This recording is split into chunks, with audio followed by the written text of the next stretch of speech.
Welcome to The Explainer. Today, we're going to deconstruct a pretty chilling piece of modern folklore. It's the legend of the Ghost of Belpur. And trust me, it's a story that really gets into the depths of a mother's love and the absolutely terrifying consequences of cruelty. So let's start with this. This is the question that just hangs over the village of Belpur. See, there's this ghostly figure. They say she's seen under a peepal tree, and she is just forever searching for something. So who is this ghost? Well, to really get it, we have to go back. We have to understand the woman she used to be. Her name was Anjali. So for 8 long years, Anjali was trapped. She was in a marriage that felt way more like a prison. She married this guy Raghuvir, and it didn't take long for her to figure out the awful reality of her new life. Her in-laws, they didn't see her as a daughter. No. To them, she was just a transaction, and one that came with a dowry that they decided just wasn't good enough. And this torment, it wasn't random. It was like a daily ritual, and it was orchestrated by the 3 people she lived with. Her husband, Raghuvir, was the physical abuser, just cruel and dismissive. Then you have Shanta, the mother-in-law, who was the source of constant verbal abuse, just endless humiliation. And the father-in-law, by Rob Singh, he was right there with them, reinforcing the abuse, looking at her with total scorn. Everyone had a part to play. And as the years went by without a child, things got so much worse. The abuse that was happening behind closed doors, it started to spill out, becoming this public brand of shame. I mean, listen to this. This was the story her family literally made up and spread around the village. Can you believe it? They even lied and said a doctor had confirmed the problem was with Anjali. It was a complete lie, but it worked. It cemented her status as an outcast. So you have to imagine this. Anjali is putting up with everything. The daily taunts, being completely shunned by the other women in the village, the horrible beatings from her drunken husband. She endured it all. Why? Because she was clinging to one single, desperate hope. She believed just one thing could save her. And this was it. This was the question that was always in the back of her mind. If I could just become a mother, would everything change? That was the thought that got her through years of just unimaginable pain. It was the only light she had. And then, after all that time, after 8 years of misery, the thing she thought was impossible happened. Anjali was pregnant. You can just imagine her hope, right? Maybe now everything will change. There's someone inside me. But that joy, it was shattered almost instantly by the family's cold, hard plan. They said, we just want an heir.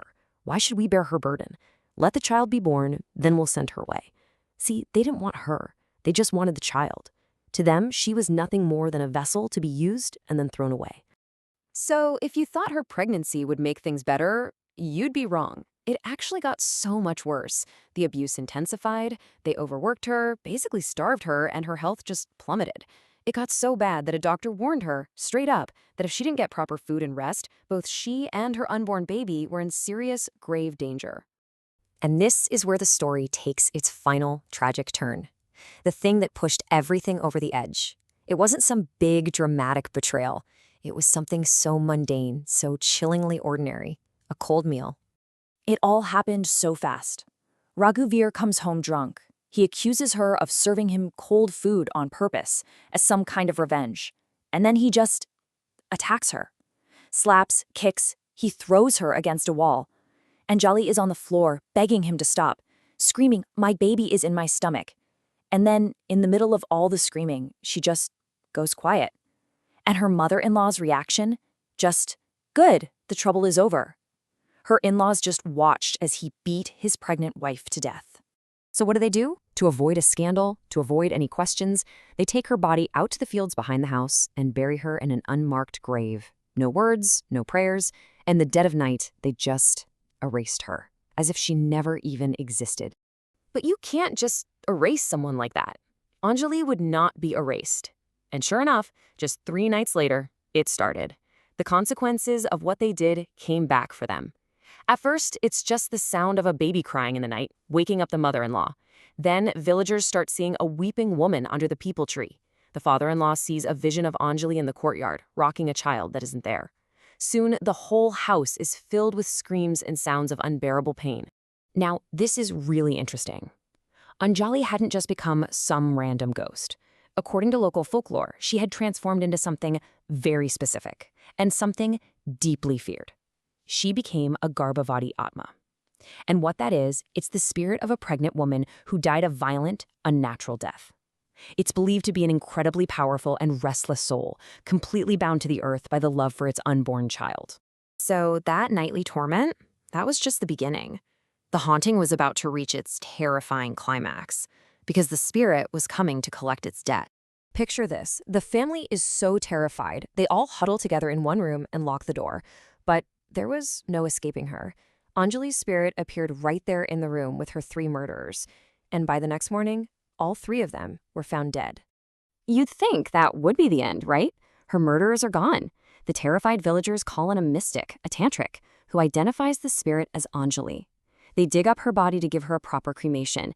They offer her favorite things from her childhood to try and pacify her soul. But nothing works. The rituals fail. The haunting continues. Why? Because even with her revenge complete, her spirit still couldn't find peace. They couldn't give her the one thing she was actually looking for. And that brings us to the core of this whole legend. The question her spirit is still asking, the one heard on the wind in Belpur, is, where is my child? You see, this was never really about revenge. That was just a byproduct. This story, this ghost, it's about a loss so profound it can never be recovered. It's about a mother's love that never got to be realized. And that's why she stays, forever searching. And it leaves us with this one haunting question. What, if anything, can bring peace to a soul that has been so deeply wronged?